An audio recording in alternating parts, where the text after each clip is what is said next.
My name's Tyson Lovett Murray. I'm a project officer at Gunner's Traditional Owners Aboriginal Corporation in Hayward that looks after the native title interests and aspirations of Gunner's people.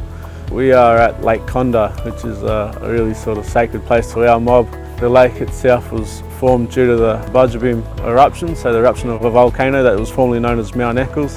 When it erupted and the lava flowed westerly, it blocked up all the natural drainage patterns of the water, created all these swamps and these resources and the places where our mob set up camp and had our stonehouse villages, and so it's a really important place, and our mob have always had a strong association with this place. This has always provided our mob sustenance, and the mob used to catch eels here. We've got the world's oldest and largest aquaculture system that was dated here at Lake Condah at 6,600 years old. Our mob have been farming for that long, if not longer, and there's no eels if there's no water. Since European settlement, our landscape's changed quite a lot. Land clearing and artificial drainage have been two components to really heavily impact the structure and the integrity of the landscape, and part of what we're doing through the Budj Bim landscape is trying to return water in a natural way, and also trying to work at restoring the riverbanks and the condition of the surrounding wetlands and vegetation. The Budj Bim Connections project is a landscape scale project. We're looking at working sort of from a top-down approach, working down both the Dalek Creek and the Fitzroy River to where they then join in the Fitzroy estuary that then flows out to the sea.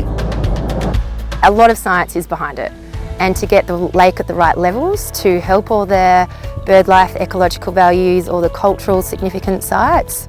So at the outlet of Dalek Creek, where the weir is situated, we've installed a surface water monitoring gauge and also upgraded the bypass channel structure so we can remotely operate. Another project we've undertaken is the Curtinage IPA, which has involved a hydrological assessment of the area just to understand the water journey through Curtinage to help guide management objectives.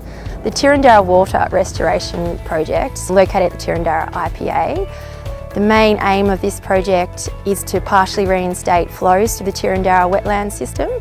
Another key aim of this program is to actually learn more about the cultural values and how to deliver better cultural management of the area.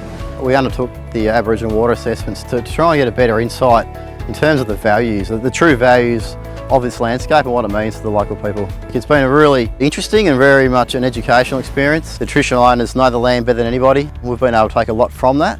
We picked about half a dozen sites along the Budj Bim lava flow that we thought would have most significant to us as traditional owners. That was a great process. We had male, females, different age groups, so we had a couple of elders and sort of middle generation and younger generation.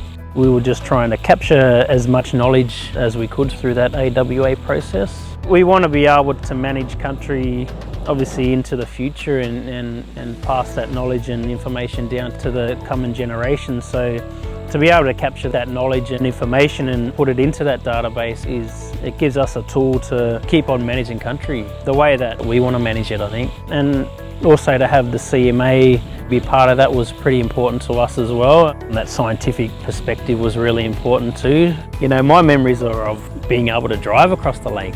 But obviously since we've had the weir installed, the water has stayed in the lakes. Definitely seen a change in the ecology out here, absolutely. It feels alive. I think it's obviously water brings everything to life, and I think when we see more life out here, I think spiritually the country comes to life as well. I suppose our mob have a saying, not young Mering, not young Mara, so healthy country, healthy people. We're connected to the land very spiritually, so to see it healthy is for us to feel healthy as well.